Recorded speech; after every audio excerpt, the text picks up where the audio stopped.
Welcome, everybody, to Radio 5G. This is Michael Henry Dunn with my co-host Nancy Hopkins, and we are delighted to have as our guest this evening James Corbett, or actually, this will be this afternoon, Eastern Time. This is going to air on Wednesday. James Corbett of the Corbett Report, open source intelligence news, one of the most trusted alternative journalism sources that you're going to find on the internet.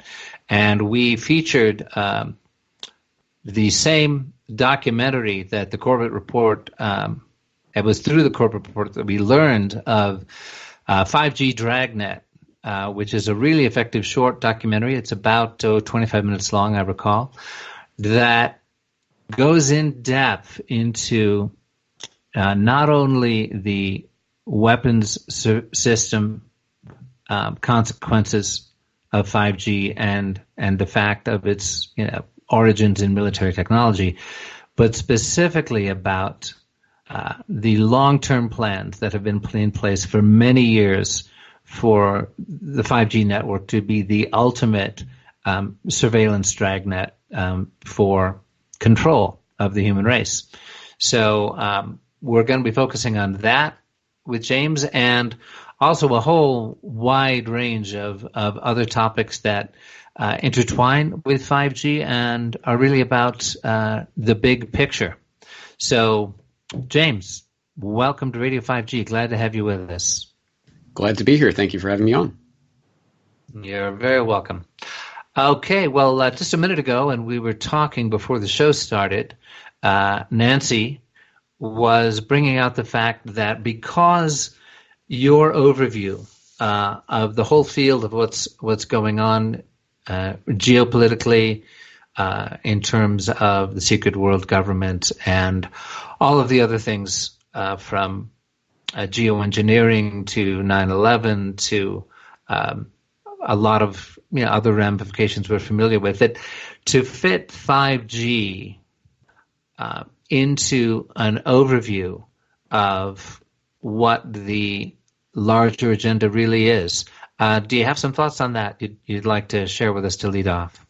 I do indeed. In fact, that's really the sort of genesis of the 5G Dragnet podcast that you're referring to, is that I have seen, obviously, a lot of attention and detail on the health effects of 5G and the military weaponization of 5G and other health-related aspects of the problem. But I haven't seen a lot of work on how 5G acts as a fundamental backbone for a larger project of not just surveillance, because I think surveillance gives a sort of benign-sounding gloss to what's really happening. Really, ultimately, it's about control of the entire human population. Ultimately, is where this is heading, and 5G will be, and 6G and whatever next G will be important parts of that infrastructure that's coming into view. So that was the picture I was trying to paint with the 5G Dragnet, and how this technology really enables other technologies that themselves will be used to further surveil and ultimately control the population generally.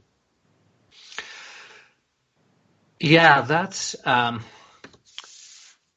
gist of it. That when we were talking to our activists here in the Southwest, specifically in Taos, New Mexico, and they went to the Taos County commissioners over it came to their attention that a proposed land use regulations language change was being proposed by the director of planning for Taos County, which essentially was going to open a back door to 5G in a streamlined permissions process. So there would be no public hearing. 5G would just be showing up on lampposts all over town, and you wouldn't know it until you got your brain tumor, would be your notice. And so when they went to the city of Taos on this to start asking questions, they were told, oh, look, it's got to roll out because we have been given to understand it is tied into the 911 emergency response system. So given that these two systems are technically intertwined, we don't want to get sued because somebody is having a heart attack, calls 911, and the emergency response people aren't able to find them. They need to know exactly where they are in their apartment. It's like, so you don't want to get sued because somebody's hiding in the closet, and we need 5G to be able to tell us exactly where in your address you are. Otherwise, the city's afraid of a lawsuit. I said, are you afraid of a lawsuit because of their child getting cancer? Are you afraid of a lawsuit because of their wife having a miscarriage? But what it did was reveal the surveillance aspect of this. That, and Nancy can probably address this here in terms of your experience in Moscow, Nancy, about how the early uses of microwave technology and the 5G system were actually surveillance oriented by the Soviets. Is that right? Yeah, I'll tell you. I think that what we've got going here right now is we've got somebody here who is seeing beyond the 5G. We can talk really directly to 5G, or we can talk to the geopolitical weird reality that we seem to find ourselves in.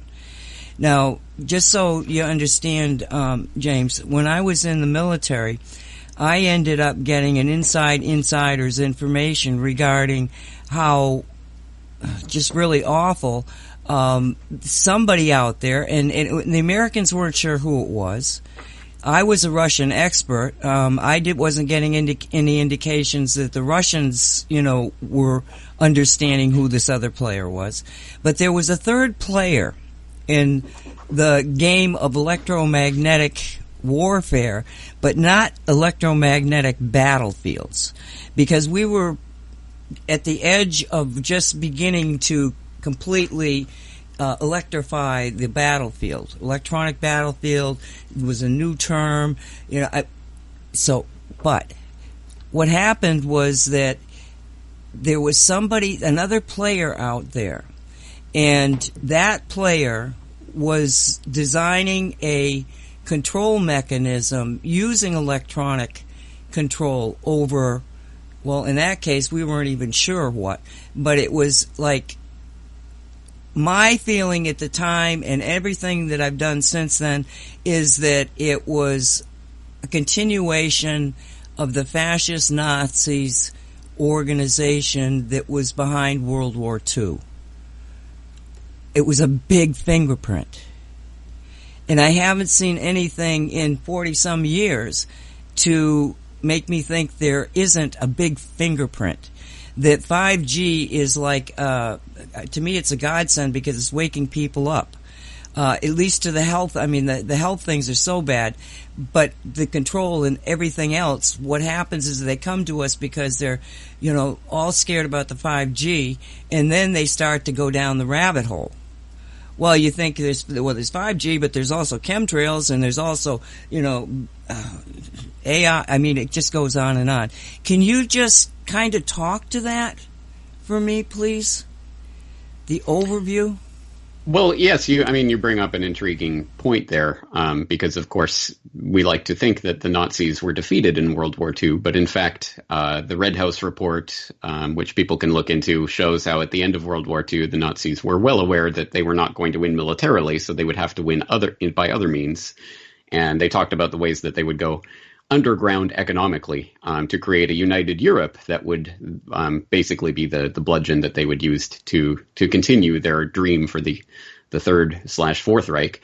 And that eventuated in the European Union by way of the Bilderberg Group. That's an entire story unto itself. But another aspect of that was all of the German scientists that got paperclipped over via Operation Paperclip into the United States. Some of them got scooped up by the Soviets.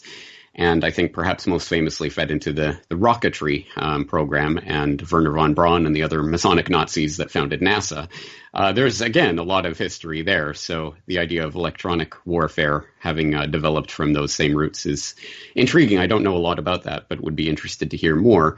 But I think this goes to show that, yes, this is part of a much bigger game than simply the weaponization of one particular electronic warfare product and selling it as a commercial product to the masses. This is, as I say, fundamentally, this and almost all the other issues that I deal with come back to that issue of control. And that at the end of the day, the monetary incentive for a number of things is the convenient way that people can understand or grasp a subject at first glance, but that's not really the underlying issue. Money itself is created by the banks at interest that's owed back to the banks. They literally create the money out of debt, essentially, which is a great system if you happen to be a banker. It's not about money at the end of the day, that system, because those are just ones and zeros, and they're literally just printed into existence, or in this day and age, electronically made into existence. The fundamental point is control. And I think that relates back to the 5G and what this is ultimately about. And I see 5G as I say, the infrastructural backbone to an overall system of surveillance and control, technological control that is being brought in right now.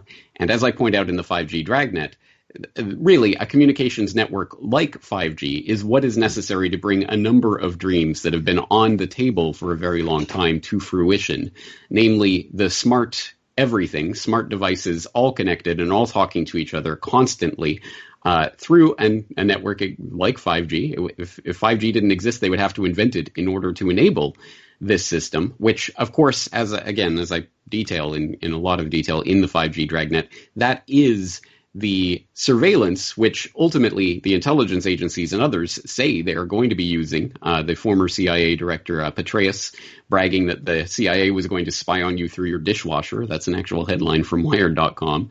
And James Clapper having talked about this as well. But of course, the implication is that in such a system where all of our devices are connected and talking to each other constantly in real time through the 5G network, it will be impossible for anyone to run and hide from the long arm of the law or the intelligence agencies should they ever wish to clamp down on you and suppress you in particular. And that should be a horrifying thought, because if we're going to look at the horrific regimes of the 20th century, whether the Nazis or the Soviets or any of these other classic examples of tyranny, think of how much worse that tyranny would be in a technological tyranny, the likes of which the 5G network is starting to enable. Well, I think it's already there. I mean, they've got us controlled by the cell phones. People don't even think now. All they're doing is looking at the cell phones. The manipulation of the social networking. All of this is gotten people so that they can't really think anymore. And then on top of that, you put in all the electromagnetic fog that is fogging their brains. We are in a state of control. And yet, go ahead. But what my question would be to you, because I mean you've been out there, you've been watching this game big time. Where do you think? Why are they controlling? What is the essence of it? And who are these people that are trying to do this? I mean, they've got to be. It seems like a lot of work. For what purpose? Because I agree with you, it's not money. What is their ultimate game here? Do you have any idea? I don't think there is a singular they. I think your question presupposes that there is a group that controls everything, and I think that's the kind of comic book Hollywood version of conspiracy that's easy to understand, again, like monetary incentive. It's easy to understand, but I don't think really reflects reality. I think fundamentally the power structure is, as I say, about control, and there are warring factions within that power structure that vie for who is going to control the human cattle, essentially, the human population. And so there are differences and there are different groups that develop different things, but it all tends in the same direction. And I think that's fundamentally what unites those that seek to repress free humanity, is that they seek to repress free humanity. It is about controlling as many people as possible, as efficiently as possible. And that's why we see anytime an ideology or an idea breaks through in a big way, we generally find it is being pushed by people with a very a vested interest in pushing those ideologies. A classic example of that is technocracy, which is a subject that I've looked into quite a bit and had many guests on to talk about it, like Patrick Wood, who's written 2 books on technocracy now. For people who don't know, and well, I don't know about your audience, but most of the general public has no idea about technocracy, which was a movement that started in the early 20th century. It really gained currency in the 1930s during the Great Depression, when people were casting about for alternative economic ideas. And technocracy came along to say, we can solve all these economic problems. Depression, recession, booms and busts, and all of these horrible cycles will be gone if you just let the experts, the economists and the technicians, the engineers, people who have scientific expertise, if you give them control of the levers of the economy, they will be able to fine-tune it so all of the problems will be a thing of the past. And they developed this elaborate idea for how they were going to surveil and control everything happening in the economy in real time. Every product that was purchased was going to be tracked back to where it was originally manufactured and how much energy measured in joules it cost to make that product, how much was paid for it, who bought it, and how and when they consume it. All of this was going to be measured and tracked so that the technocrats, the people running this technocracy system, would be able to precisely calculate an exact number of the number of joules that would be needed for energy production for the entire economy, and then they would issue energy credits to each citizen of the so-called technate. You would receive not money, but you would receive energy credits, and you would spend those energy credits on products. And once you're out of energy credits, well, too bad for you, you've made your consumption for the year. And that's how their system was going to function. Now, technocracy was a specific historical movement. It was actually incorporated in the 1930s by Howard Scott, who turned out to be a charlatan who did not have the engineering credentials that he claimed to have, and was also co-founded by M. King Hubbert, who is best known for Hubbert's Peak, aka peak oil, which he developed in the 1950s as a shell oil geologist. But in the 1930s, he was helping to basically write the Bible for Technocracy, Inc. With Howard Scott. And that idea did not go away. The movement itself fell out of favor. It got swept under the rug. Most people don't even know it exists, but if you go and search some of the old pictures, you'll see it was a large movement in North America, in Canada, as well as the United States in the 1930s and 40s. And in fact, Elon Musk's grandfather was the leader of the Technocracy Party in Canada before it was outlawed, because the Canadian government figured they were trying to overthrow the Canadian government, so they outlawed the Technocracy Party, and Elon Musk's grandfather got fed up, left Saskatchewan, fled to South Africa with his family, including his daughter, who turned out to be Elon Musk's mother. And then you get Elon Musk tweeting recently after his Occupy Mars splashy graphics and everything that he was putting out on his Twitter. He said something about accelerating Starship development for the Martian technocracy, which is interesting because, again, 99% of the general public has no idea what he's talking about, but Elon Musk specifically does know what he's talking about. And, oh yeah, by the way, he's also working on Neuralink, which is the technology that's going to be implanting these electrodes directly into your brain to read and ultimately control your thoughts. And that is the long game of where all of this technology is heading, is towards implanting technology in us to make us transhuman, to get us to the next stage of human development, as the transhumanists would have it. But I think the transhumanists and the technocrats are being steered and funded and promoted and helped along by the interests behind the scenes who are only interested in controlling the human population. That is their interest. And this technology is what is going to make that dream ultimately come to fruition. I recall, Nancy, that you shared with me when we first talked, it might have been also when you were on Project Camelot, that because you have a background in remote viewing, that you saw a technology very much like what James is describing in terms of the ultimate control device being that of human thought, of mind control, of brain implantation. Does that play into this? Yeah, it is. It's the same concept. It's just that nobody's exactly sure who the players are, although it's beginning to apparently come to light. I had not heard about the technocratic movement until maybe 2 months ago, which surprised me because I'm normally on top of things, but I'd never heard of it. And yet, when I'm listening to it, it was so reminiscent of Musk, and to see that there's this connection to him is phenomenal, because now you're looking at, people want to think in terms of the reptilians are here and the families of the royalty, the bloodsuckers, and I don't know if any of that's true, but this is sort of a new take on it that you're presenting, James, and that's that it really is a concept of life. These people, these technocrats, aren't so much into the, if I'm understanding you right, into the idea of controlling people. It's that they are fundamentally in the belief that if you do all of these things, they will expand human potential. Is that correct?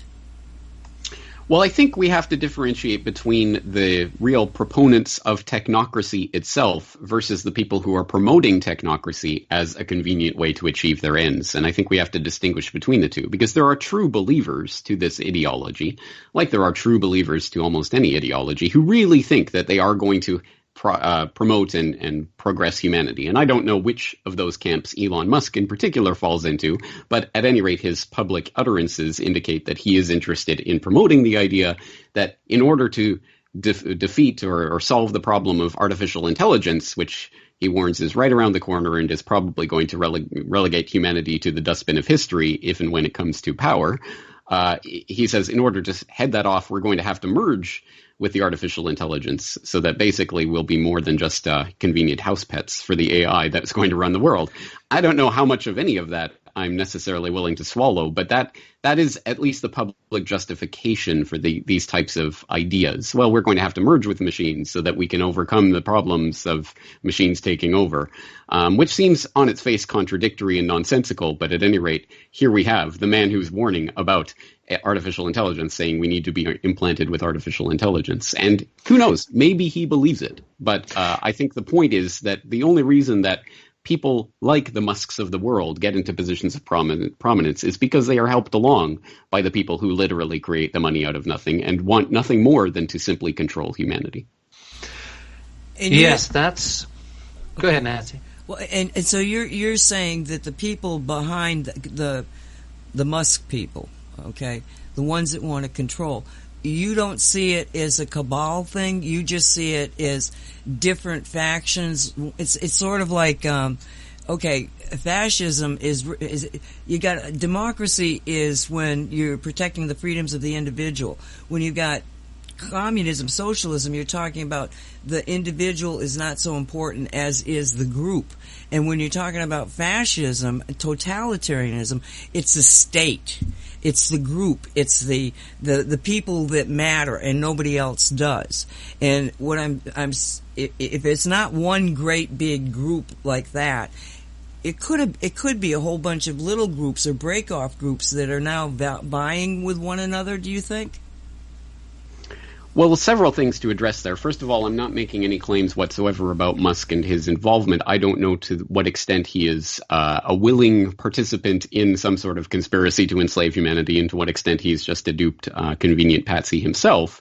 And I don't know. I don't have any inside information on that. I just do know that he does have all of his money from charlatan ideas that he comes along promoting and pimping to the public that sound flashy and amazing, but are secretly supported or not so secretly supported by billions of dollars in taxpayer money that he gets behind the scenes for his various projects. So he is a charlatan. The only question, I think, is to what extent is he even aware of his own charlatanry, and to what extent he's being used, or to what extent he's promoting things. But at any rate, it's not about Musk. As you say, it's about the fundamental ideology behind the types of people that want to control humanity rather than free humanity. And I would also reject your distinction that democracy is about promoting the individual. Certainly not representative democracy. I think that's just the most finely tuned psychological weapon that has ever been devised yet for basically enslaving populations and getting them to believe that they are in fact free.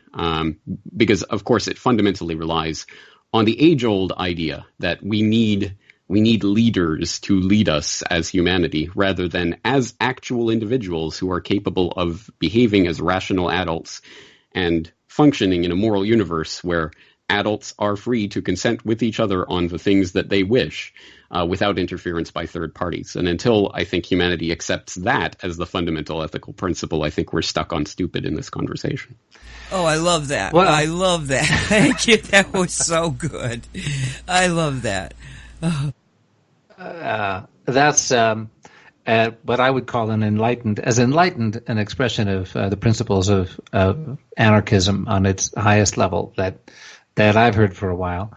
I'm also struck by what you're saying, James, about various smaller players being involved here when we're looking at the essential agenda of controlling humanity and who is funding the Elon Musks of the world in the furtherance of that agenda, and whether or not that's a monolithic structure of what we like to call the cabal, which, as you point out, is a little bit of a Hollywood version of the conspiracy theory crowd, or whether there are geopolitical players, opponents doing the usual game. How China is currently using 5G is different than what Russia is currently doing. They're not even allowing the spectrum to be made available, is my understanding. I'm sure Putin isn't just twiddling his thumbs on the question.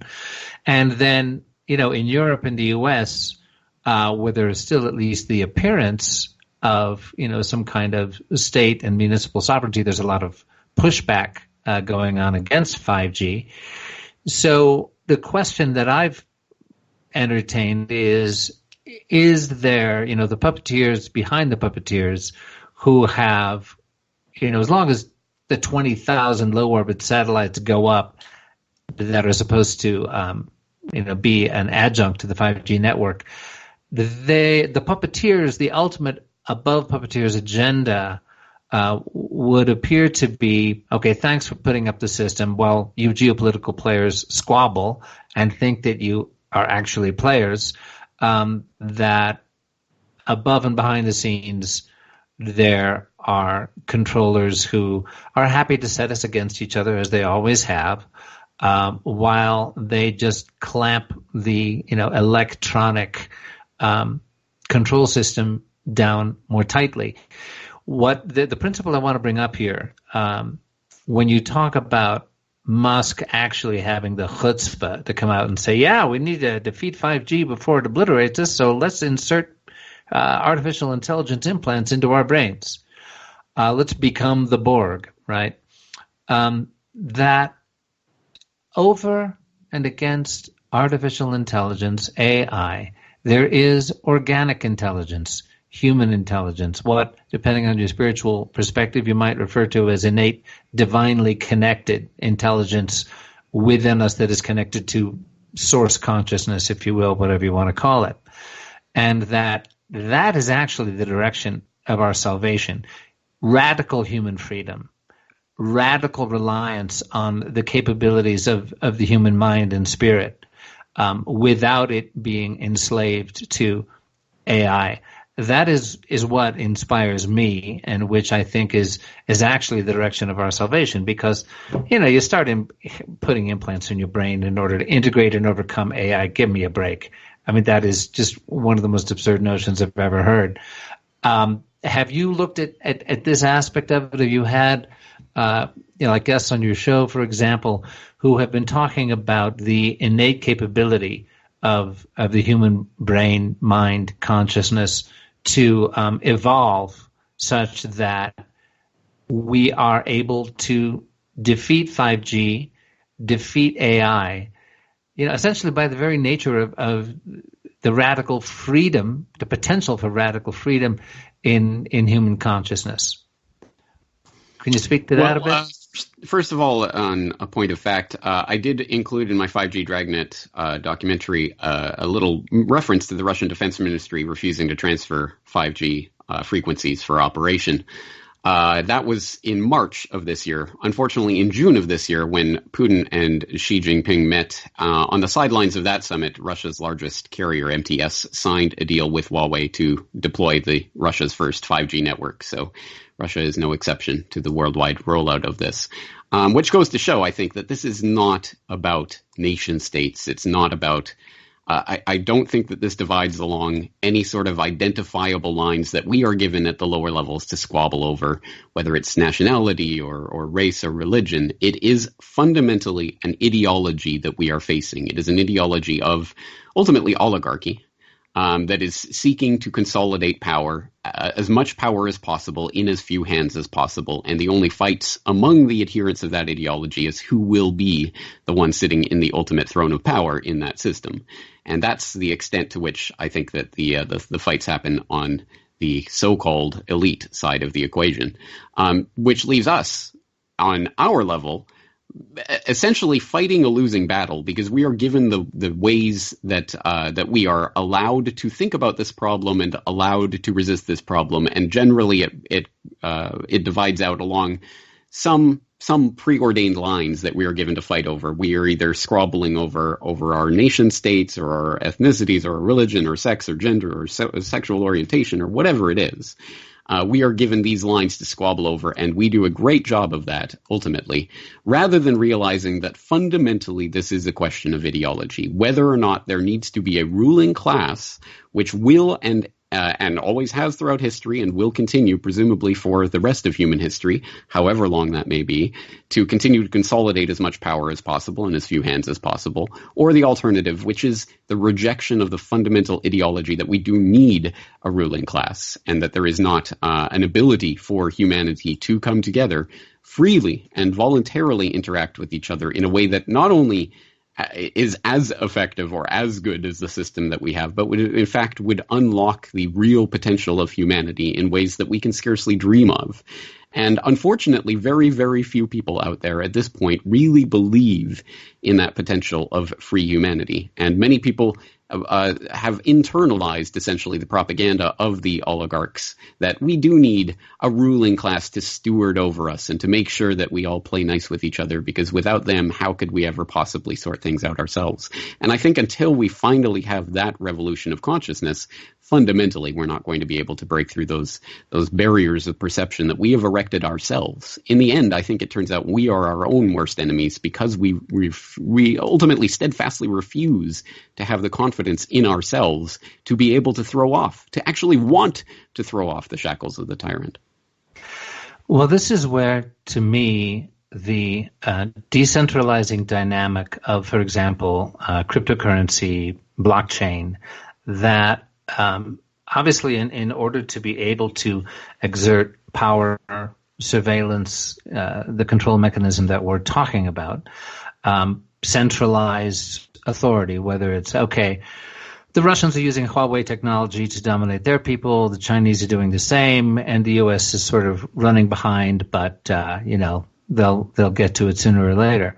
And yet, if they're, essential controls in the financial sector, in local municipalities, sovereign groups, etc., breaking free, in terms of not having to rely on centralized structures, not having to rely on a centralized power grid, not having to rely on a centralized currency, not having to, having ways of asserting local sovereignty such that the system of control on the federal level breaks down.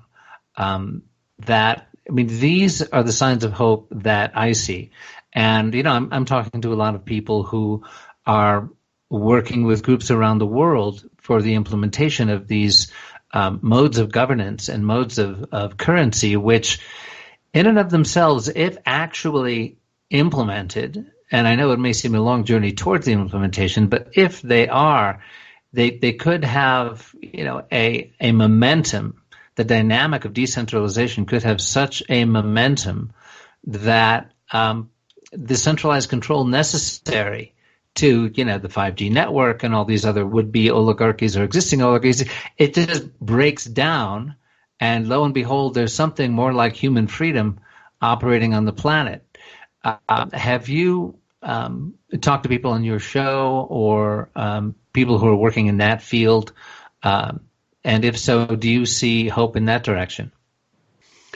Well, I think, in fact, cryptocurrency, blockchain, these types of ideas are really the perfect example of the fight that we are ultimately facing and what the real battle lines are, because these types of technologies are at the same time the expression of the ultimate will towards decentralization and the peer-to-peer-izing of humanity, versus the complete technological control, which has always been the dream of the oligarchs. And it is the double-edged sword, so that a permissionless, decentralized blockchain could be the fulfillment of that idea of ultimately bypassing the central bankers and the gatekeepers of the financial system, at the very same time that permissioned, national issued digital currencies masquerading as blockchains and cryptocurrencies could be the ultimate nightmare vision of complete totalitarian control that even the central bankers of yore would have dreamed about but never thought possible. It really is that double-edged sword, and we are on that knife edge. The problem is that we don't understand the problem well enough to even define those terms to really understand what this battle is about. And if we don't have a conscious reason for choosing this particular technology over that technology, or choosing to make this decision over that decision, then we are going to be railroaded into the wrong decisions and down the wrong path towards the complete control that the 5G network surveillance grid will be an important part of. But it's just one part of that puzzle that slots into place. And once you complete that puzzle, you see the overall picture of 1984 combined with Brave New World, combined with Minority Report, and whatever other dystopias you want to throw in there for good luck. That is essentially what we are being railroaded into. And until we understand that battle and what is really taking place, I don't know. I mean, I think there is a certain technological, there's almost a logic to the technology itself that is screaming out and crying out for decentralization. That is essentially what the internet is. It has always been this expression of this idea of a decentralized way of communicating and sharing information around the world. And that is, I think, a dream of that could be used in a good way, but unfortunately, as we are increasingly seeing, is being used for all the nightmare purposes. And again, I think it's because we fail to understand and grasp the real dynamics at play here. Can I just throw this in here, because to me, looking at it for a long time, what it comes down to is that human beings have to take responsibility, because the number one problem that any of us are having is the people out there who just blow us off as crackpots. Well, you're blowing us off crackpots because it's inconvenient truth. The truth is that you've got to become a responsible participant in your own society, culture, and economy, and instead of being programmed like you pay a lot of money to go to these movies and watch these televisions and listen and get programmed. If you would just become responsible for actually taking the time to listen, to be open-minded, and to know what the problems are, because you're presenting, situations where it could go this way or it could go that way. And the only difference is the person who doesn't know crap is going to get taken by the easiest way, the flashiest way, the way that is just taking you down that deep, rabbit hole. Whereas the other way is, hey, listen, we're over here. But they don't want to listen because that requires responsibility. Would you agree with that? I do. In fact, I often frame it as, historically speaking, humanity is in its adolescence, and we are choosing right now whether we're going to grow up and leave the home, essentially, or whether we're going to continue to extend that adolescence indefinitely and basically live at home with mother and father. I mean, the state is generally looked at in familial terms. It's mommy government or daddy government who will wipe our nose and take care of us, or will beat the bad men, or whatever it is, but it's generally we are dependent children of this system. And we have the chance, we really do have the chance at this moment in time to start taking those steps towards the decentralization, which represents taking responsibility and ownership of ourselves and our own lives and growing up, essentially, and leaving the home, as it were. And I think that is ultimately the question we're facing, and it's unfortunately coming at perhaps necessarily coming at the exact same time that these technologies are coming about, that really could spell the end of humanity as we know it. I don't know what exactly kind of human exists on the other side of this transhuman idea that's being promoted right now and will be coming in, if not in our lifetime, certainly in our children's lifetime. It is coming. And we are starting to see the real importance, the stakes that are at play here. And it's a question of whether we're going to grow up and take that responsibility or whether we're going to reject it, take the easy way, and end up being essentially not just children, but really cattle to be controlled by the would-be controllers. Okay, I want to jump in here one more time here, Michael, because sure, what we're let me put it to you this way. I don't care what they do in the next 4 years out. Right now, we are in a situation where the biosphere is completely collapsing. Are you familiar with the sixth extinction event? I am familiar with people talking about that, yes. Okay. Now, the sixth extinction event, for people that don't know, it's the collapse of the insect world. 75 to 100% of all the insects in the world are 75 to 100% are gone when you've got high levels of densification of Wi-Fi signals. There is no argument. The data is way, way too heavy. Now, the thing of it is are you familiar with Shungite? Have you ever heard the term Shungite? No, I have not. Okay, this is going to be interesting to you, I think, because it's like hope. Because whatever the decision is of going, one way or the other as far as all this technical crap, it's already killing the biosphere. If we don't stop now and make a change in 4 years, there is not going to be any plants, there's not going to be any animals, and the food chain, of course, the humans are at the top, and there's going to be a tremendous, it won't matter what kind of technology you have if you don't have any food because you don't have any bees pollinating. Okay, that's just a fact of what the scientists are finding. Now, they've been knowing this for the last 30 years. Well, 20 years, 90, well, yeah, I'm losing track of time, but 20 years, that they started realizing that there was something happening to the insect and the microorganisms in the soil. And gradually, there were, a whole slew of certified studies made of this.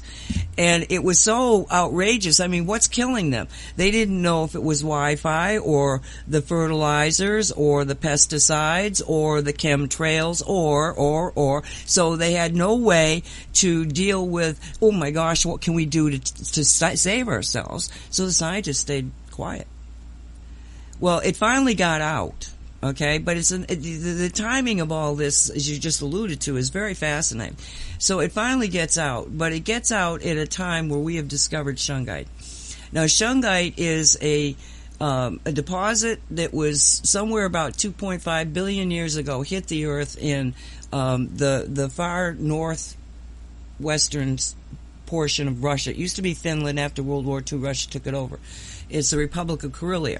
It's about 1,000 kilometers, 200 to 400 feet deep, and it's been there purifying the two largest lakes in Europe, and all the lakes in and around it are actually always very pristine. They know that the Shungite is detoxifying the water. They knew that Shungite was healing. Peter the Great sent his physicians, his own personal physicians down there, and go find out if these stories are true. They came back, yes, it's true. So he built a spa there. They did a lot of research. They found out that Shungite in water treatment for children, asthmatic children, 100% cure. I mean, it goes on and on and on, all the health benefits of it. Now, when I got involved with it, was over protecting people from electromagnetic. I had seen this image and been told about what they were going to do, and for 40 years I've tried to explain to people the dangers of these things. But nobody wants to hear it because it's inconvenient truth. But the thing of it was that the Russians were using Shungite in their military to protect from EMP pulse. Okay, so now I'm going like, what is this stuff? Well, then, the universe of divine intervention jumps in, and a friend of mine, not 2 weeks after I'm introduced to the concept of Shungite, brings me Shungite. And what happened, she turned on the Wi-Fi. She brought her little Wi-Fi system. I don't have Wi-Fi in my house. She turned it on, and I'm energy sensitive, and I went, I can't live with this in the, and she looked at me, and she took this ring off that had the Shungite in it, put it over the antenna, and all of a sudden, the entire energy field shifted. I said, what'd you just do? Well, that led to my investigation into Shungite, my coming together with scientists who think outside of the box, because the guy that I deal with mostly, and especially in the beginning, he went to university and he said, I was afraid they were going to put me in a box, so he left. And he's a self-educated person that knows more about energetics and electromagnetic and orgone and other energies. I mean, it's an energy universe. He's like the master magician. Why? I say master magician because magic is the manipulation of energy.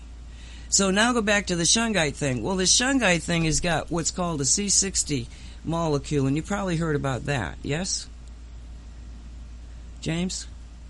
Nope. No. Okay. It's a peculiar molecule that was actually developed in a lab, and they got the Nobel Prize for it, but then they found it in Shungite. It looks like a soccer ball. It's a very big molecule, and it's rotating 20 billion times a second, billion, B, times a second. The energy field from the Shungite and the fact that it is like a soccer ball has got a creation of opening up the quantum realm, because it's got 60 null points. And anytime you get a null point with energy, you open up the quantum door. So that is what the magic is of the Shungite. But the Shungite will, in fact, take all of your 4G system and reverse it so that it's no longer rotating the wrong way. They actually, the wiring in the original electric motors was what was wrong. If they had wired it the other way, then the system, the frequency would be rotating compatible with the cells of human and biological life. Instead, it's rotating the other way, and it's like two tops coming together, and when they hit, the stronger one is going to be the one that's going to stop or reverse the other one.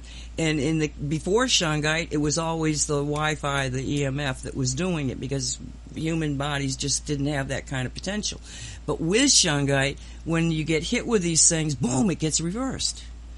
Okay, so we've done like five and a half years of research into this. We've got all these products and all of this stuff happening. We got, tens of thousands of customers. But this is what I want to tell you. Because we had a guy by the name of Derek Condit who had bees, he began to put just 3 Shungite nuggets on the entrance to the bee hive. Now, he had already lost all of his bees the year before. He was new at it. Was an amateur. But he didn't want to have any kind of chemistry, so he was trying to do this, without any kind of chemistry.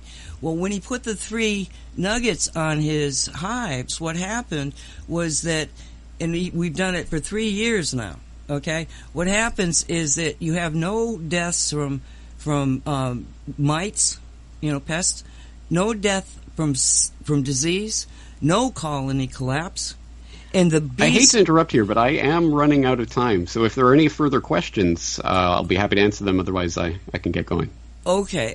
Because the reason I wanted to tell you this is that right now there's a worldwide organization of people out there coming together over the Shungite, and it's like thousands and thousands of people worldwide are just throwing Shungite out into the nature, because what we've lost is nature. We're going to lose it all if we don't do something, and that's why I didn't realize that you were going to be short on time here. Yeah, James. So we're coming up on an hour. How many minutes do you have left with us? I can do a couple minutes if you have any final questions. Okay. Yeah. I also am familiar with the effects of Shungite, and particularly in terms of counteracting the harmful effects of 4G, the biosphere collapse.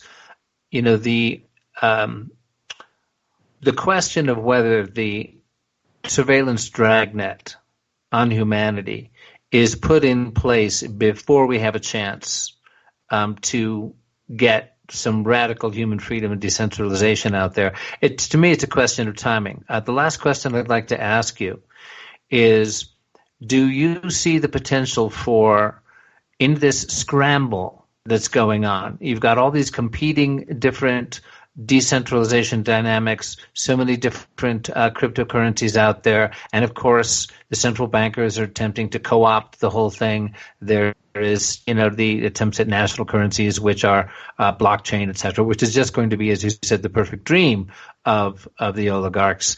Do you see the potential in, chaos is actually possibly our best friend in terms of decentralization reaching a crisis point where the center can't hold, the control mechanism can't hold, the oligarchic system that they're doing their best to clamp down on us as fast as possible with 5G. Do you see the potential for a breakdown of the control systems such that decentralization and human freedom somehow get the upper hand in the long run? Ultimately, yes. And in fact, I answered this question specifically in an edition of my Questions for Corbett podcast called Can Chaos Be Good from June of last year, where I talked about this concept. And of course, one of the founding occultic principles that the would-be elite rule by is order out of chaos. But in order to bring that order, they have to first liquefy the playing field, as it were. They have to break apart the old bonds in order to form new ones. They have to destroy the old world order and to form a new world order. And I think we're living through a period of time that I think everyone can quite clearly feel is chaotic, and things are breaking apart. And I think that is because we're being engineered into a new concept, a new way of living. And as I say, I think that is the vision of total control that for the first time is technologically capable. The engineering of the species at the genomic level is, the types of things that are unimaginable in any other period of human history are suddenly imaginable and are coming into view. And I think that's why this period of chaos is being brought about, so that they can bring in the order on the other side. But as you say, that does present at least the opportunity for us to use these breaking apart of the old world to bring about our vision of a new world, or a different way of being. In fact, a more natural way that corresponds to what we would like to think perhaps pre-civilization society would have been like, or something along those visions. Again, one founded on the individual rather than on the collective. And I think this is the opportunity. And if I didn't think there was an opportunity to successfully do this, I wouldn't be doing this work. I'd be off, getting drunk and just enjoying my life until I die or something like that. But no, I think there is a reason for us to be here and to be fighting for these ideals, because I think we do have a chance to bring this about. And I think, as I say, it goes back fundamentally to the revolution of consciousness is really the only revolution that's going to matter here. And whether we are doing this consciously and with purpose, or whether we're just sleepwalking into tyranny, I think those are the two alternatives here. And we're deciding not just for ourselves, but I think for the future of humanity. And that's the game for all the marbles. Yes, I hear you.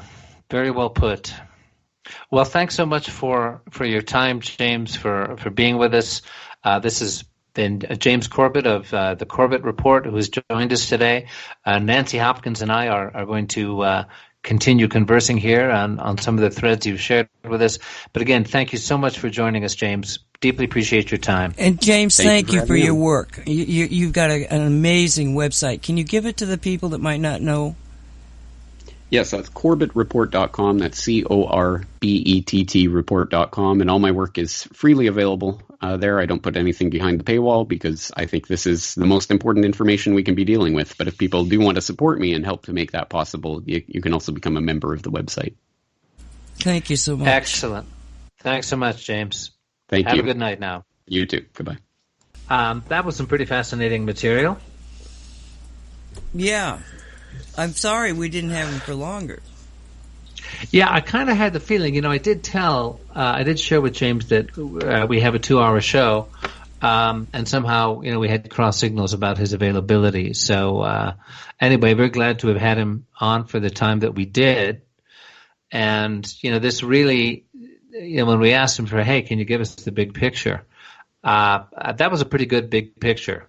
I mean, we didn't get into the more explicitly spiritual aspects of the consciousness question in terms of, hey, this needs to be a shift in consciousness, and whether or not, communing directly with Gaia, or raising our own frequency through meditation, any of the other things that a lot of our audience is aware of, certainly that you are, and is part of our work at SAGE, Sacred Academy of Global Evolution. So, but in terms of the, go ahead. Well, yeah. It really boils down. That's why I wanted to tell him about the Shungite, because there are new ways of looking at things. We have Shungite that can change so much of the problems from the 4G. So, it's not just the 5G, and it's not just what's about to happen with all the technical stuff. They've already gone so far that they're in the verge of killing the planet. So, how do we do this fast? I mean, it's nice to talk about this, but I think he would agree that, there's a time element here. And it is a consciousness evolution. It is an awakening. And I think that the 5G, just like you discussed earlier in other shows on what happened when the people came together in Teos, and there was no leader. They came together as just people concerned over it, And I think this concept of leadership is old news. I've been feeling that. When you look out there and you look at the people that are talking about 5G, from the very vocal, very certified Mark Steele type, to Falcon Britt, who was on last week. It's like this consensus of, wow, now we can't keep running from this. And what is the response that you need? You need to become responsible, and you need to know it. Once you know it. I mean, I was talking to my next door neighbor, and I said something about 5G, and he immediately said, oh my God, I'm so afraid of this. It's like everybody I talk to seems to have a knowledge of it already. Yeah, it's one of those 100th monkey things. For a while we thought we were the lonely voices in the wilderness, and then there were 2 or 3 more voices, and then suddenly it's like everybody, not everybody, but it spread very, very quickly. The awareness of it, the concern about it, as really just spread so fast. And it does put you in. Who was it that said, once you know, you can't put it back in the box? You have to make that decision. Do you stand up and fight this, or do you put your head in the sand and wait to die?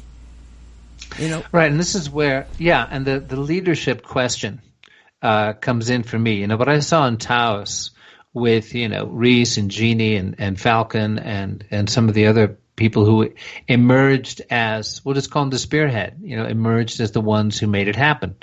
Leaders, right? That there wasn't ego in the picture. There wasn't like, well, I founded this organization and I'm the director of the Taos Top 5G thing, and this is what, there were just, natural emergence of people who care and were able to articulate in a helpful way, what was really going on, who had the determination and the organizational skills to get it out there, and then had the humility to be able to get together with a bunch of other people, like in a planning session, and say, okay, how do we do this? And somebody says, okay, well, I'll set up a table protesting at the Verizon store. Great. Okay. I'll be over at the AT&T store. Can somebody get some copies? Oh, great. Okay. We've got flyers to hand out.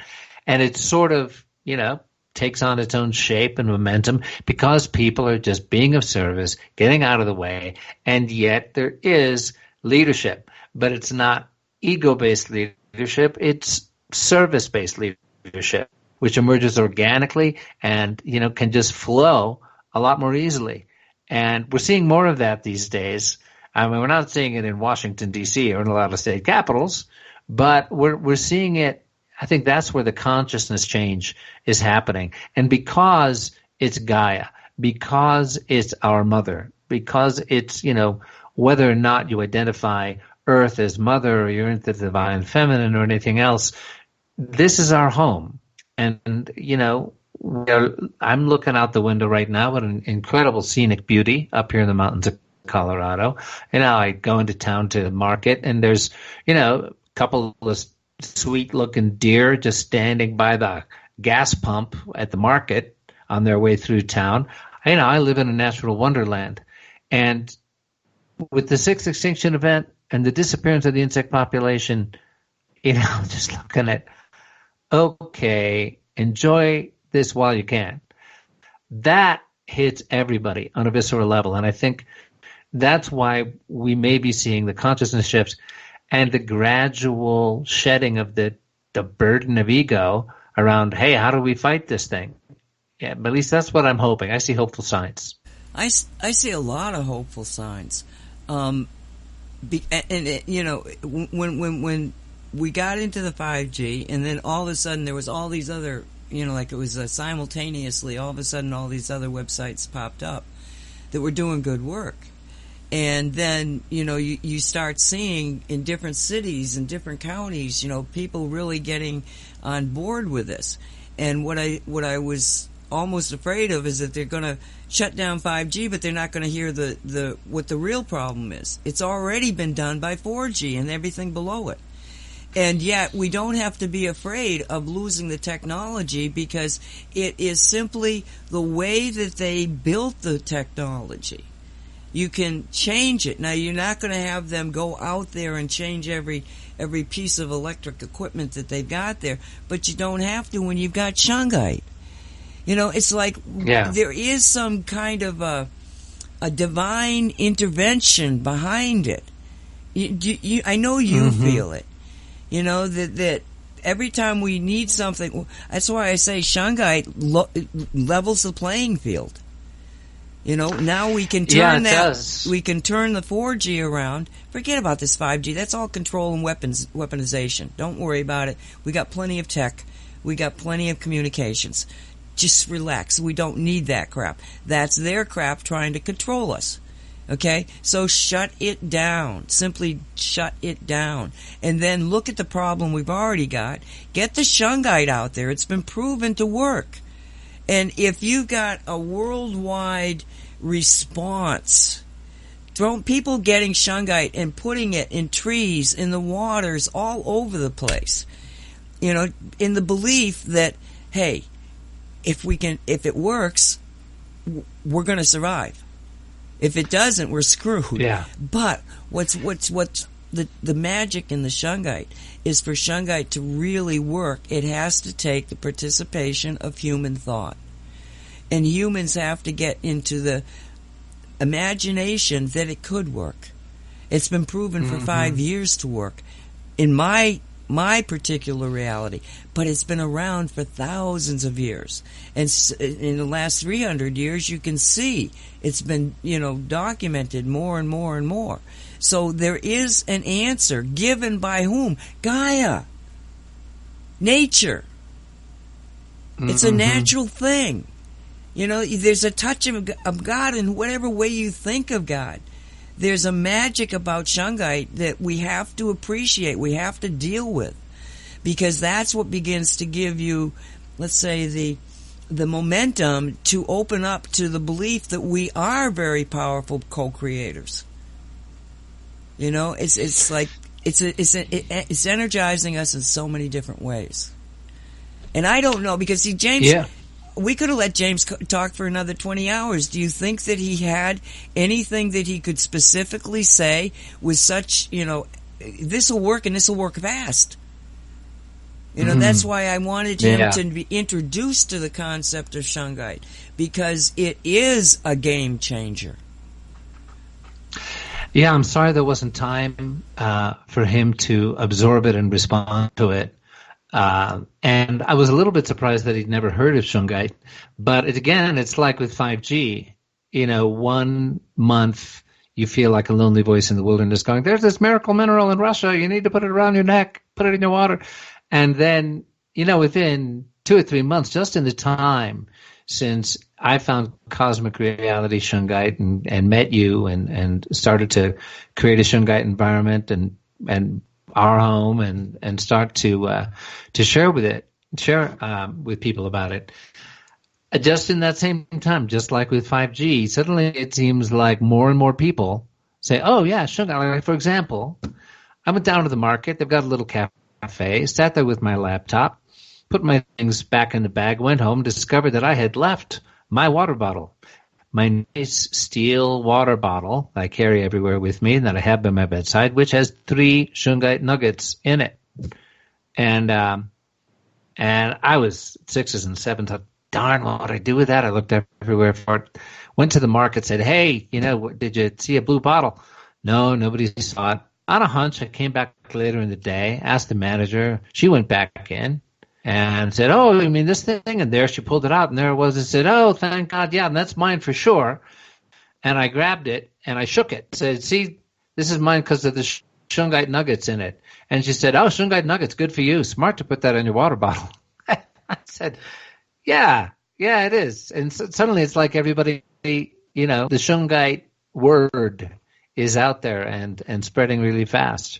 Or maybe it's just my imagination. What do you think? No, I no, because Derek, well, he's done 3 5,000-mile trips in the last 3 months, I think it is. And wow. And he's throwing Shungite out. He doesn't exactly throw it out the window.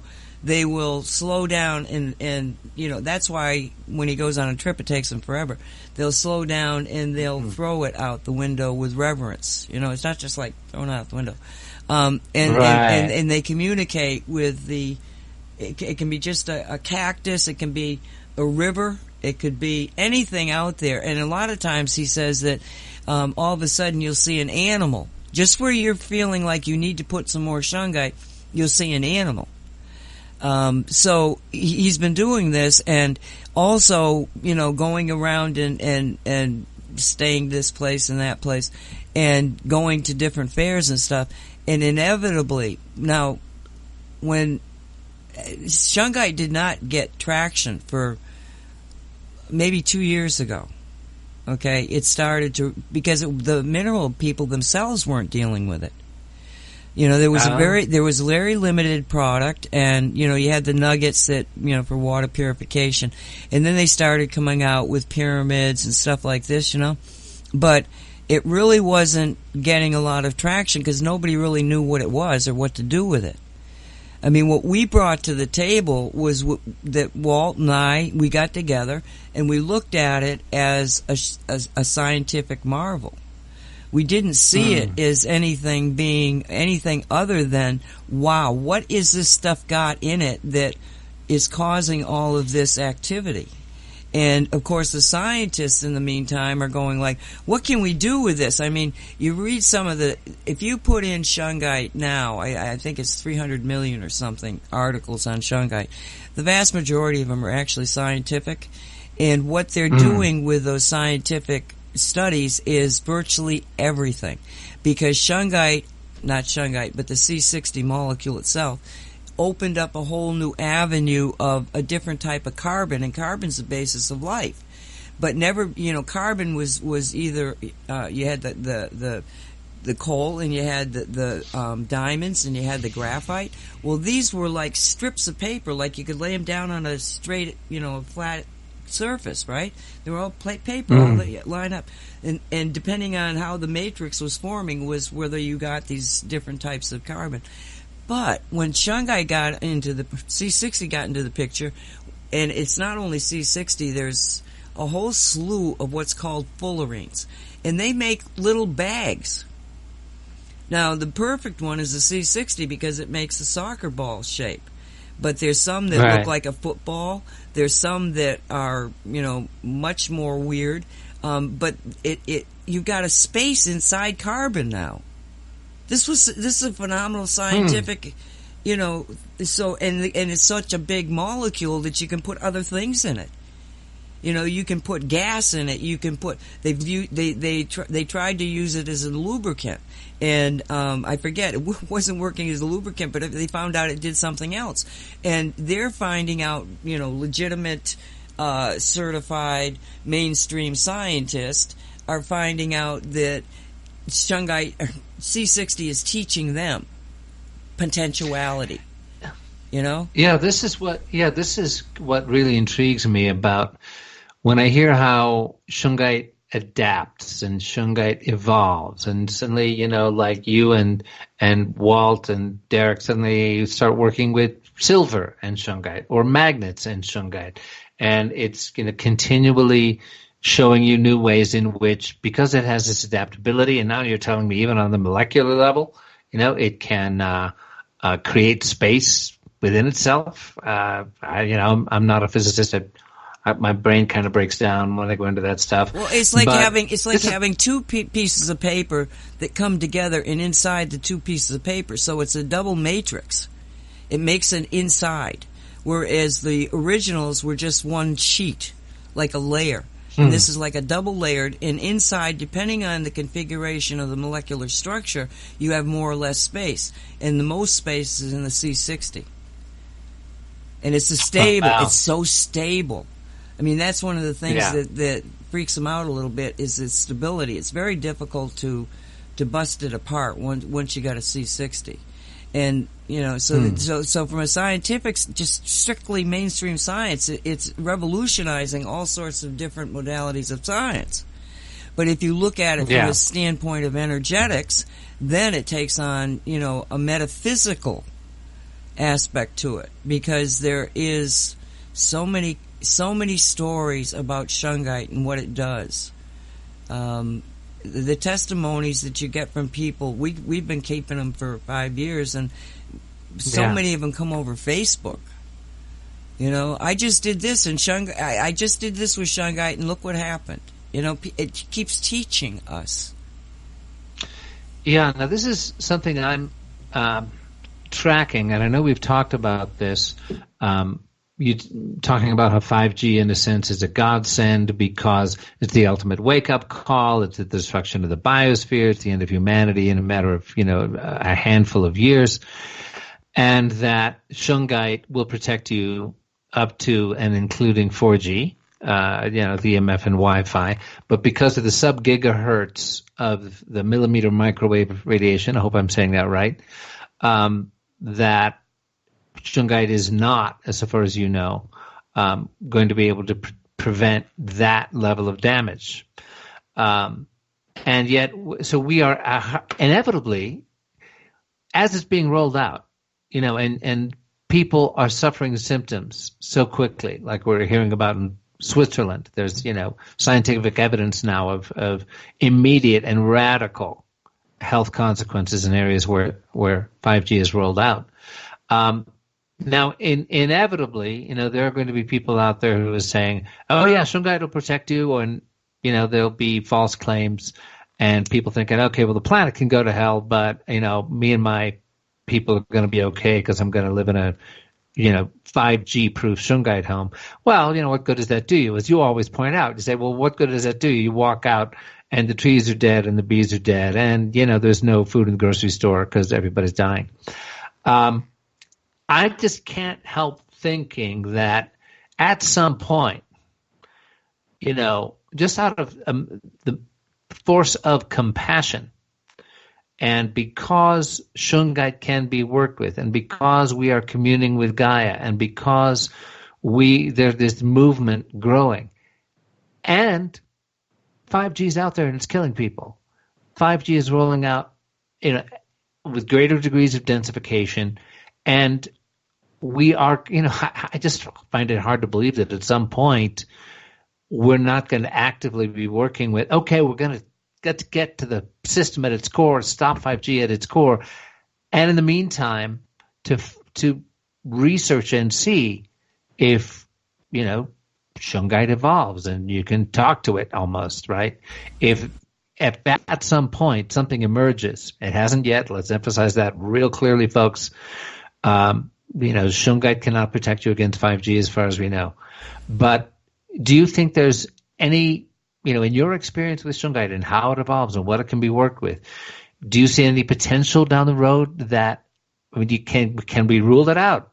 That at some point, push comes to shove, the crap hits the fan, Gaia and Shungite get together and we're, our group of folks fighting the good fight are able to at least stay out of brain fog and maybe have some additional protection, because as far as we know, there is no protection against 5G.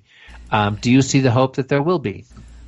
There is no protection at the 3D level, okay? But what Shungite is teaching us is that when you've got one little piece of Shungite, you're still connected by the quantum entanglement to the mother lode in Russia. So every person that gets involved in Shungite, they become a Shungite being. Okay? A Shungite being. Now, I wouldn't have been... Andrew Bartz is the galactic historian. So he was... he has a show. I guess he still has it. But he had this weekly show. And my previous partner was vacuuming, and all of a sudden she hears, this voice come into her head saying, "Turn on, go listen to Andrew Bartz's." And she didn't even realize he was on, but she turns on the computer. Sure enough, he's on. And then she was directed to call in on his show. So she called in, and immediately they picked up. She said what she wanted to ask him, and boom, they said, "Just wait," And she found out later that it's almost impossible to get through on that telephone. So there was some kind of really, divine intervention in the whole making the question to Andrew about Shungite. And all of a sudden he goes off on this talking about Shungite, and he comes up with I'd actually used the term infinite possibilities, and he said infinite possibilities in a finite object. And it was like, oh wow, what a neat saying, so we use it, but it's Andrew's original statement. But then he went on and he talked about becoming Shungite beings. And he got off into the hairy-fairy stuff of rainbows and lights and all that sort of thing. But that stuck too. A Shungite being. What is a Shungite being? And I could give you stories about it, but it wasn't something that I truly, in my soul of soul, understood. Okay? Now, I was going out, was it yesterday? What was today? Monday? Okay, Sunday. I was out Sunday. And I was going to the grocery store, and when I left the house, I get in the car, I'm on the street, I'm going, and I said, oh, I've got to put up the armor, it's like an energetic, God's armor, and boom, you're nothing's going to interfere with you energetically, and I've been using this technique for quite a while. So I went to put the armor up, and all of a sudden, I was like, I don't have to use armor. I'm a Shungite being. And I felt this explosion of energy come from the core of my being and just surround me in, a fullerene, C60, But it was like, that's what he means. We'll become Shungite beings. We don't have to reach outside of ourselves. All we have to do is allow ourselves to feel Shungite within us. Because Shungite works with thought, it works with magnets, it works with energy fields. We are the most powerful energy field on the planet. Every single human being. And at that moment, it integrated in me, and boom, I realized I'm a Shungite being. Wow. And I don't know how to explain it any more than that. But let me give you an example of what happened right after that. I went to the store, I get everything, I get in the car, and I'm putting the groceries away, and I went, oh my God, I forgot the cat food. Now, it's not unlike, I very often forget something, but I always remember it at home, never at the car while I'm still at the grocery store. And so I'm going like, what's this about? And I said, I need to meet somebody.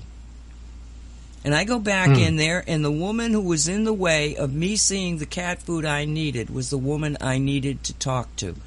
And we had such a heart-to-heart, loving exchange over cat food. It was like, whoa, this is really, really very powerful. And the synchronicities, the manifestation that's happening, it's like I'm making a catio for the cats, right? And the electric wire that got the whole conduit got pulled up when the tree went over about 8 years ago, but it kind of got covered up in dirt, and I didn't have to deal with it, but now I do because it's in the way, or blah, blah, blah. I said, oh my God, we need an electrician. So I don't do anything about getting an electrician, but, you know, the next week when we're out there, because it's once a week that my helper comes and we do this, we're out there, and he says, Nancy, your neighbor wants to talk to you. And the neighbor is there, and he's got an electrician with him. Right? And he needs to jump some electricity off of my property because he's trying to build his own house. And so that was what the conversation was. But the electrician came in, fixed all of the electric question. I never got charged, you know, because I said yes. As a matter of fact, they found a 220 right at the side of the house, so they just plugged in an extension cord. So he's got his electricity, right? He paid me $200. He said, this will just cover, you know, it's an RV for heaven's sakes. It can't be taking that much, you know. He says, well, this will cover you for the first month. I said, maybe 2 or 3. But the thing of it is that you just imagine it, and boom, it all of a sudden is happening. And somewhere along the line, with all of my working with Shungite, it's like you become a Shungite being. I feel connected to the Shungite weave all around. Every time somebody puts 3 new nuggets, it increases the weave. It increases the energy field. Is Shungite going to stop 5G? Yes. But it's going to stop it in our heads. Wow. Well, okay. So how do we implement that, though? You know, okay, it's going to stop it in our heads. How many people need to have Shungite for Shungite to be able to have that consciousness dynamic that's going to make the shift? Well, does that make sense? Yes. Interestingly enough, you know, we have Cosmic Reality Radio Show, and Walt Silva and myself, and now Dolly Howard's with us. We get into some very interesting conversations. As a matter of fact, I don't put them up on YouTube because we go way down the rabbit hole. And one of those situations was what happens when somebody has, like for myself, okay? I've just had this amazing integration of the concept of a Shungite being, okay? Now, what happened when that happened to me? Well, apparently, each and every one of us is resonating, in other words, vibrating. We're vibrating in a particular energy field.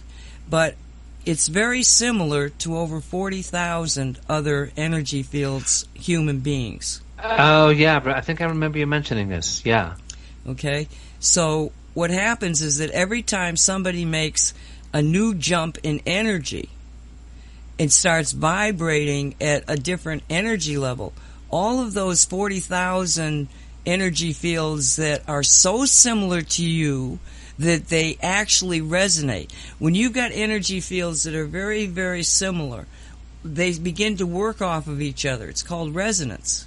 It's a very well-known scientific thing. If you hit the middle C in a piano, all of the other C strings begin to vibrate. Not enough for people to hear it, but you can visually see them. They vibrate out of resonance. Well, it's the same thing, only every time somebody becomes a Shungite being, 40,000 other people all of a sudden are too. And that's the key. It's not going to take much. But every time somebody just takes 3 nuggets and puts them in nature, gifts nature, okay, you are working with the Shungite weave. You are essentially giving permission to Shungite to work with you, for you to work with it. It's not like you're commanding it to do anything or it's controlling you to do anything. It's that you come into a mutual agreement. You know, I know that you can increase my thought patterns. I know that you're linked to the cosmic consciousness. I want to integrate what energies and profound teachings that you can give me, and in doing so, energize over 40,000 other people in the same way. I don't think it's going to take long. Well, I just did the math. I just divided 8 billion, number of people on the planet, roughly speaking, by 40,000, right? So that means you get 200,000 So if there are 200,000 people who are each affecting 40,000 people because they've become Shungite beings, then that covers, according to my mathematics, which is never my strong suit, that makes that, that covers the population, and we've got a Shungite planet if we can get it out to 200,000 people. Well, right now we're probably getting close. Right now, we've got the Shungite grid map up there, where people are going to it and putting their location where they put Shungite. You know about that, okay? Well, there's 100,000 people that have been on that already. Now, whether they actually went out and put the Shungite there, but 100,000 views on that, and it's way over that now. I saw this a few weeks ago. So we're very, very close. It's not going to take many people. And we've got people in Russia working with us. We've got, the radio station, a quarter of the people that listen to Cosmic Reality and the Shungite shows and all when we're talking about Shungite, well, a quarter of them are someplace else in the world other than the United States or Canada. So you've got people all over the world who are listening to us. And the odd thing is because they're listening to us, even if you don't physically go out and do it, but you go, oh, wow, that's a good idea. You're interjecting your energy into something that is a gift from nature that if human beings step up can use to reverse the damage that has already been done and increase our consciousness awareness to stop what they want to do. Because it's not in our reality. It's not our future. Just get it out of your mind. Our future is to come together as a human family, and the mother, the creator consciousness of this planet that we call Gaia. Some people call, Mother Nature. You can call it anything, but you have to have a consciousness of creation. Now, that doesn't mean that she's the source God. The source God created Gaia. Right. Okay? That's, people get, no, the source, if you don't think the source God can create lesser gods, in quotes, well, then you don't have a very powerful source God. Yeah, it's the whole idea of the pantheon. People, if you're talking about great souls like Gautama Buddha or like Jesus Christ, who have achieved oneness with the source God, as you would say. Well, are they the source God? Well, it's like Paramahansa Yogananda often said. Now, you are a wave who has realized your unity with the ocean. That doesn't make you the ocean. However, you can, commune with and be fully present in Christ consciousness to the farthest atom in the farthest galaxy. And yet, source consciousness is above and beyond that. So Gaia, as what some people, called, the goddess of the earth, the goddess who is the earth. Well, to me, when I revere spirit in the form of the Divine Mother, to me, Gaia is, her beautiful manifestation in our home, as this localized divine consciousness, if that makes sense. Well, from a standpoint of science, you can't have creation without thought, period. Right. And so what? Yeah. The concept of Gaia was not something that I got from some kind of a metaphysical source. I was actually researching an aspect of science that kind of goes through a lot of different modalities of science called the noosphere. And it was the yes, and it was the realization that you can't have manifestation without consciousness, and so that there had to have been a consciousness that created the biosphere. All right, and it sort of took root in a number of different places, and of course there are some organizations very dedicated to it.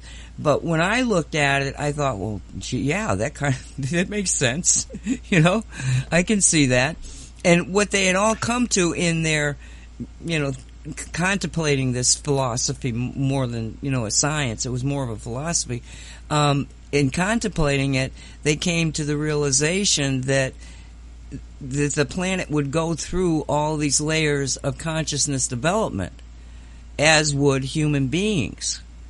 So it sort of like became the idea that Gaia needs us to witness her own evolution into a new level of awareness so that we can go with her. That makes sense. And so and then she gives us Shungite to be able to level the playing field. Yeah, God knows we needed something to level the playing field. I was just Googling, by the way, while you were talking, just to share with our listeners, as I say, the scientific background on it. If you Google it, here's Harvard University, the Gaia hypothesis, also known as Gaia theory or Gaia principle, proposes that all organisms and their inorganic surroundings on Earth are closely integrated to form a single and self-regulating complex system maintaining the conditions for life on the planet.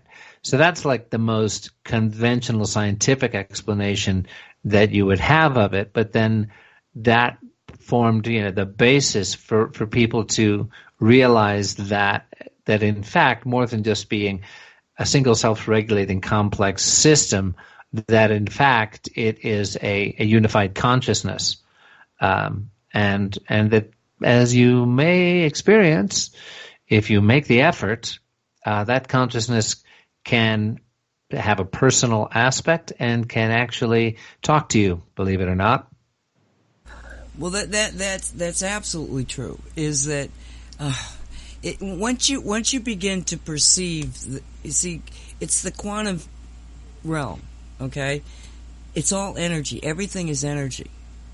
So if you've got energy, you've got to be able to somehow or another create manifest. Well, that's when the human thought, and in this case, the consciousness of Gaia comes in, because it's the thought that gives let's say the structure to anything.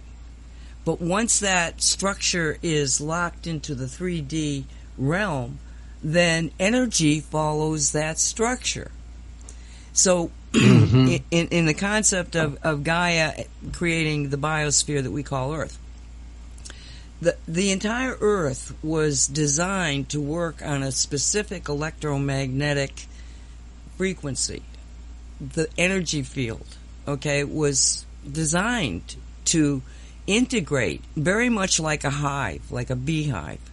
That everything on the planet was designed to work to create a thriving environment. All right?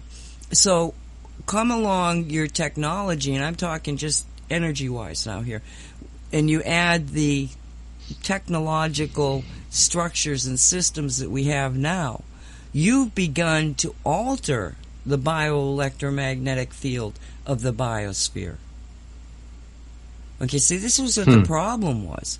It runs contrary to what the program of life is.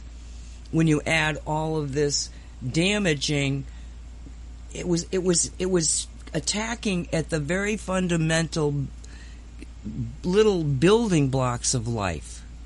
It goes after the microorganisms. Now, how do I know this? I know this because they've done research, but you know it when you've been living in an area like, well, my yard is 6 acres in the middle of South Florida that are just nature, and you can feel the difference in nature. And you go to some of these other yards and you don't feel microorganisms. You don't feel the insects. I've got a yard that's got 1/4 of a ton plus of Shungite on it. And this yard is, full of life. It just... Yeah, it reminds me of, are you a Lord of the Rings fan at all? Have you read the books? No, I have not. Okay, well, without going through the whole story, Frodo and his buddy Sam go to Mount Doom in Mordor to destroy the ring, right? You know the story, basically. It's kind of one of those things everybody knows the story, even if you've never read it. Yeah, that's what, a myth is. A powerful myth is something everybody knows about it, even if you've never read it. Okay, so they destroy the ring. They come back from all the horrible adventures back to the Shire, the sweet garden of the Shire, where everything was nice and safe, and they had to leave their lovely green garden home of the Shire to go out into the dangerous world and, combat, dragons and undead and all kinds of horrible things. And now, we're coming back to the Shire, and we're all looking forward to the sweet hobbits being back in their sweet green garden of the Shire, right? Well, surprise, surprise, this isn't in the movie, but it's in the book. They get back, and the Shire has been devastated. It's been practically turned into a wasteland. The trees have been cut down. The gardens have been devastated. This evil sorcerer tyrant came in and basically enslaved the people, destroyed the gardens, and he did it specifically just to get back at Frodo, Baggins, and Sam, because they had destroyed the ring, destroyed his whole thing, and said, well, I'm going to go back and destroy your home. So Samwise Gamgee, Frodo's right-hand guy, was a gardener, and his heart is broken. He looks at this beautiful home of the Shire that they had been longing to return to, that would be their peaceful garden, and it's devastated. And they look around and say, this is going to take generations and maybe centuries before our great-great-grandchildren, maybe we hope, can see the Shire and enjoy it as we remember it, because it's the restoration work is going to take generations because it's so devastated. Well, as it happens, there's a Shungite in the story. And the Shungite in The Lord of the Rings is that when Frodo and Sam passed through the realm of Lorien, where Galadriel, the high elf queen, lived, when they left, she gave Sam a little box from her garden and said, this contains dust from my garden. And to me, this is like what's happening with your soil, Nancy, with all that Shungite on it. She said, I'm giving you these fine grains of dust from my garden. And if you return to the Shire and your home is devastated, even one speck of this dust placed at the root of a tree or thrown to the breeze or deposited in every corner of your land, one grain of dust at a time, your garden will bloom before you could possibly imagine it would. And this is what happens. He comes back and it's completely devastated, and he goes around with just one particle of dust beneath this tree and that and another, and travels all over the Shire, just hoping against hope that perhaps this really is the miraculous answer. And lo and behold, of course, the Shire blooms again and makes 2 years count for 20. And he and his children live to see the green garden fully restored, and trees are leaping up right and left. And that's what comes to mind when I hear you talk about your garden and Shungite. Well, more importantly, that's exactly what happened in 2018 in the beehives with Derek, because Derek by that time became part of Cosmic Reality, and he was so busy building a company that he didn't have the time to actually capture the bees and put them into another. The year before, he ended up from 2 beehives, ended up with 8 beehives of captured bees because they had kept growing so much.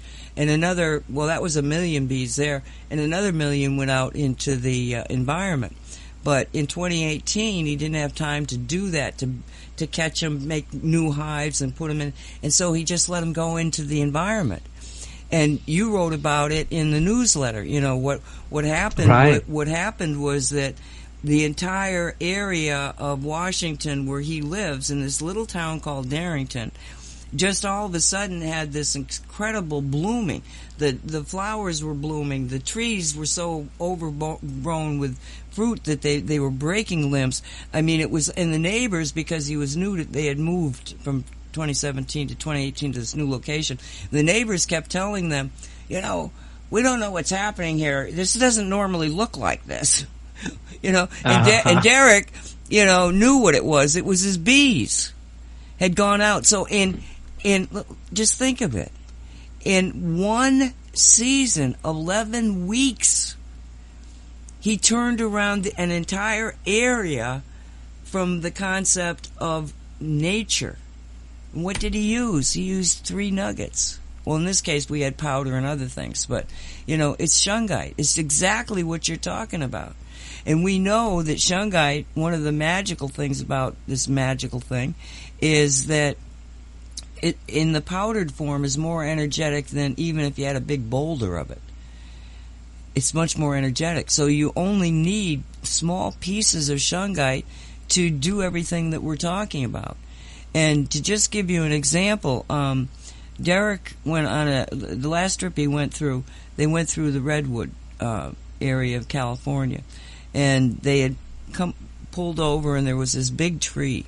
It was called the Big Tree.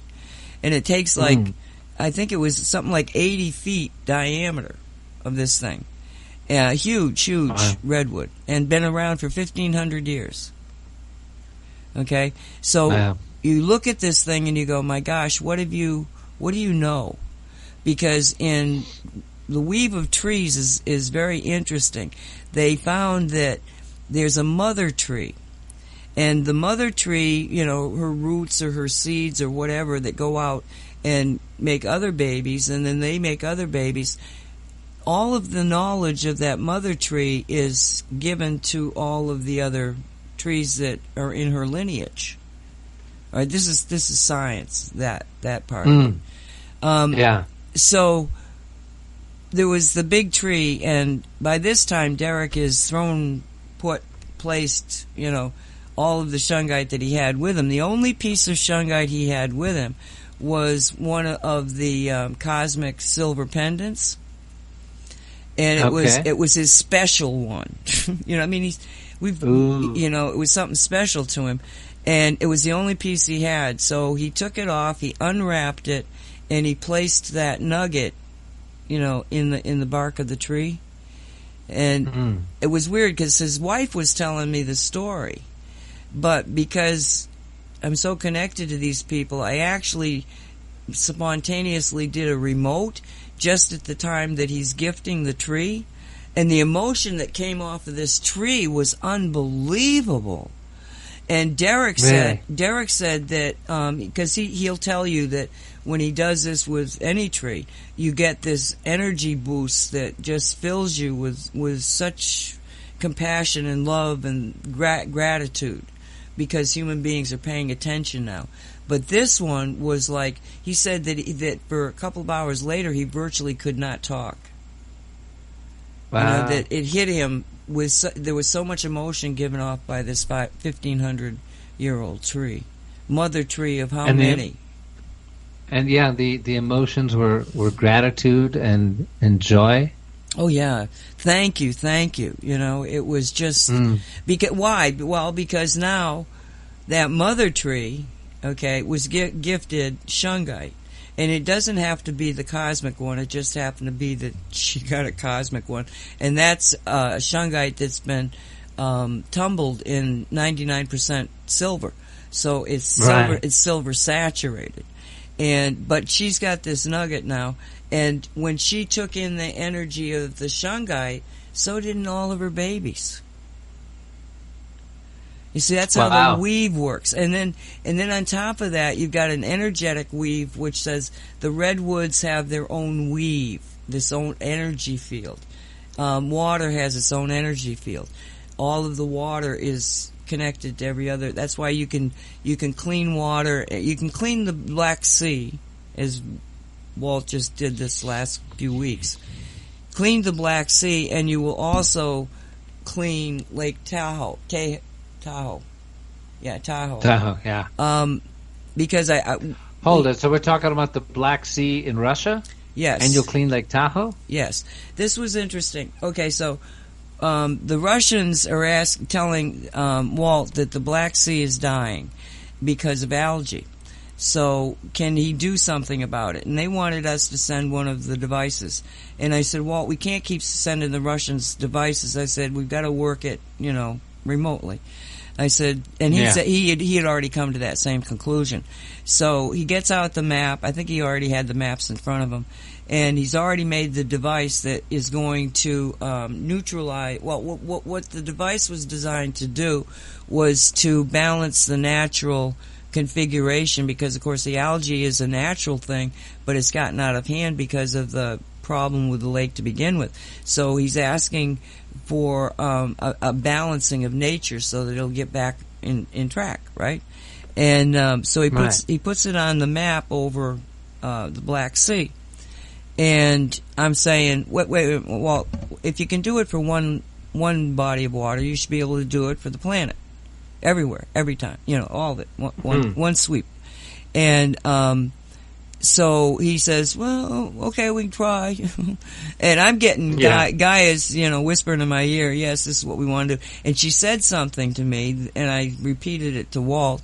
And, Walt never really goes silent. And all of a sudden he went silent. And I went, oh, what would she just say? Because it didn't make any sense to me. And he said, I've been doing that, but I wasn't sure it was what I should be doing. I said, well, she just confirmed it. I didn't know you were doing that. What he was doing specifically was, can you say again? That's one. I actually don't want to say, because it's a secret. No, we don't keep much. Oh, okay. We don't keep much secrets. But for me to explain why this particular thing was important would be a whole discussion. You know what I'm saying? Okay. All right. Yeah, so it's not necessarily a a secret. It's just so technical. It's technical. He's very technical. I mean, when we sent a device to the Ukraine to clear this body of water that was terribly poisoned by radiation and fertilizer. There was some kind of spilling thing. It wasn't fertilizer, but it was chemical. Anyway, when we sent that, it was very specific. They were supposed to put it 9 feet deep. And in a container that he had specifically explained what they needed, right? And it never got there because they were having so much success with it clearing the air, it never got into the water. So that's why I didn't want to send them any more of our devices, because they weren't actually using them in the most beneficial way. So that's when he decided he would have done it by himself, I'm sure, but he talked to me. So I get to get partial credit here. He put it on the Black Sea. So the Russians, knowing that they've done this, that they've asked him for help, and he said, well, I'm going to do it here, and they understood that. These are scientists, by the way. These are Russian scientists. These are certified Russian mainstream scientists that he's working with, and some of them are metaphysicians too, and they're people on the ground that are looking at the Black Sea saying, oh my God, there was no crabs. They couldn't find any crabs. And there was all this algae, there's all this dead brown algae on the shores. You can look up Black Sea algae and you'll see them. So he puts it on there, and within 10 days they came back, and it was this, again, you got Russian being translated into English, but the word that they used for what they were seeing in the Black Sea was that the Black Sea is now translucent, and we have the crabs back in 10 days. Wow. 10 days? 10 days. So we went on live radio, we explained all this, and I said, so now it's up to you guys. Go out to your local lake, your local river, your local pond, and look at it. Does it look cleaner? And we got a photograph from Lake Tahoe, and the person that sent it to me, Fernando, he sent it and he said, oh, look at Lake Tahoe. It looks very, very clean. I wonder how it got that way. And then he said, yes, you. Because nobody ever knows how much secrets we're keeping. We're not keeping any. I just don't put Cosmic Reality on YouTube. Because we go places where we'd get so many trolls and so many negative people and so many, I don't want that. Yeah. I don't want that energy. I'd rather the people that are, into enerology, the science of energy, learning things that you don't find out anyplace else, that they'll find us. But some of the people, they know I don't put it on YouTube, and so they think it's secrets. It's not secrets. But he was right. So Fernando, and I went back to him. I said, "Okay, so you're telling me that the lake was a dirty lake and not looking like it does now." And he said, "Yes, that's why I sent you the picture." I love Fernando. But the thing of it was this picture of this lake. When I looked at it, the word that came to my mind was translucent. It was so clear. And it was just like liquid air moving more than water. It was right. And this was because of the procedure you did that is too complex to go into right now, or is it a matter of just getting Shungite nuggets into the lake? We put a device on a map. Okay, it was the technical stuff of putting it. Basically, he made a device that clears water. It does the same thing. It neutralizes the problems and creates a natural balance again. Okay, so, but I said it's not only going to be good for the Black Sea, because he had a close up of the Black Sea. I said, get a world map, and so he did. And so he did it over the Black Sea map, but he also had the world map. And it was... So this is... Yeah, I'm just going to say, so this was essentially similar to what you did with the King Mine disaster pollution in Colorado, whether these are etheric devices. It's not like he went to the Black Sea and put a physical device. Correct. And that was because you don't need to be... You can do it remotely because... place and space and time, it all is one. Yeah. Well, let me ask you. We're coming up on 2 hours. Yes. And we've got this magical number that's in my mind now, anyway, about, as you say, you make a consciousness shift. And like the middle C note on the piano, you press that middle C note, and the other C's notes also vibrate with it at the same time because of its harmonic frequency. Resonance was the word, resonance. And that each of us has 40,000 other people, roughly, on the planet who have that same resonance, whether you call it a middle C, just our unique signature resonance. Would that be accurate? Right? Yes, and if enough of them turn on, then, because my 40,000, even if you were part of my 40,000, are not necessarily your 40,000. Right. So when we make a consciousness shift, it affects 40,000 other people with whom we have a resonance. Yes. And that if enough of us become Shungite beings, as you said, when you realized, oh, I don't actually I'm putting on my armor now, I'm going out into the nasty world. Oh, yeah, it helps to have my Shungite necklace and everything else I use. And I'm now a Shungite being because you have just achieved a sufficient resonance with the Shungite field that you're carrying it with you now. So that if we given there are 8 billion people on the planet, each of us can affect 40,000. If we get 200,000 people resonating that way, theoretically, we could transform the planet, 8 billion people. So what does it take for our listeners, paying attention to the math here, to become a Shungite being and affect your 40,000?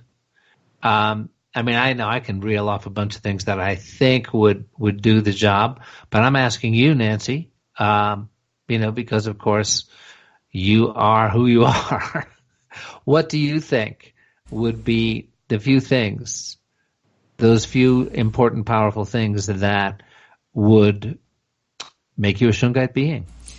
In actuality, you do not even have to have Shungite in your physical, area. Because Shungite is an energy. It's an energy that is all around the planet. I started to tell you, you've got a redwood tree weave, but the tree weave, you've also got a pine weave and an oak weave. Okay, but then there's the big over thing called the tree weave. Well, there's an over of Shungite weave all over the planet. People who are using it in their water purifying systems don't even realize the metaphysical aspects of it. But the energy is all around us. And that's why I'm sure I could take off everything I have of Shungite and still be a Shungite being. It's just that I have worked with it for so long that probably I am one of the first people that's going through it. But so aren't a lot of other people. They just haven't realized it. They'll hear me saying it and they'll go, oh, that's what happened. You know, it's not that I'm alone, but we're probably the first layer who have happened to. Well, that means that each one of us has got 40,000 other people that all of a sudden just did it too. You know, and they may not even know about Shungite. Right. Yeah. It's it's magic, but magic is the manipulation of energy. Yeah, that's the magic truth. Wow. All right. Well, yeah, we're at 2 hours here. So this has been Radio 5G. I'm Michael Henry Dunn with my amazing co-host, Nancy Hopkins. Thanks again to James Corbett for being with us. And Radio 5G is a joint project of Cosmic Reality Radio and the Sacred Academy of Global Evolution in Crestone, Colorado. So God bless you, Nancy, and everybody else out there. Thanks for being with us, and we'll see you next time. I want to say one thing before we leave, and that is that Michael has put together, we've got a newsletter, and Michael just did the first, well, I guess you got another one up, but we haven't got it up yet. But he's reading the newsletters, the articles that are in the newsletters, and they're on YouTube. Please look for them. They're great. You'll learn a lot more about the Shungite grid. You can go over to CosmicReality.net. He's got a page he's put together on the Shungite grid, how you can participate. And you don't have to get the Shungite from us. And like I say, you don't even have to have any Shungite. Just go out there and imagine, just think of the Shungite in your hands and then gift it to the trees and the water and all around you, because without the imagination, the magic doesn't happen. We're in an area of potentiality that is just amazing. Wow, I love that, because I love the idea of like throwing Shungite dust out the window and people think you're crazy. And then you're going to be, what are you doing, waving your arms out the window of your car? I'm throwing imaginary Shungite dust out the window. So, well, it's like pixie dust. All right. Pixie dust, take the Shungite is etheric. See, I mean, when you think of this, when you use your imagination, you're actually engaging the etheric level of existence, the energy at the etheric level. That's why we're so powerful. So then you grab it at the etheric level and then you put it in your hands, right? And then you see somebody that's really not having a good day. Just, take from that little pile and give them a little bit of it. We can spread the Shungite energy all around, because if you think it is. And that's the key. That's what everybody is missing, is that we're that powerful. You think it happens. But the question is control. Because if you don't think you can do it, you've been told you can't do it. I'm telling you can. And when you start to do it, magic starts happening. Yeah, it's like Dumbo the elephant with his feather in his trunk thinks that's how he can fly. Well, don't need the feather, Dumbo. You don't need the feather. Just imagine it. Just imagine it. That's it. Thank you, everybody. Thank you, Michael. Thank you, James Corbett. You bet. Thank you, Nancy. Bye-bye. Okay. See you all next time.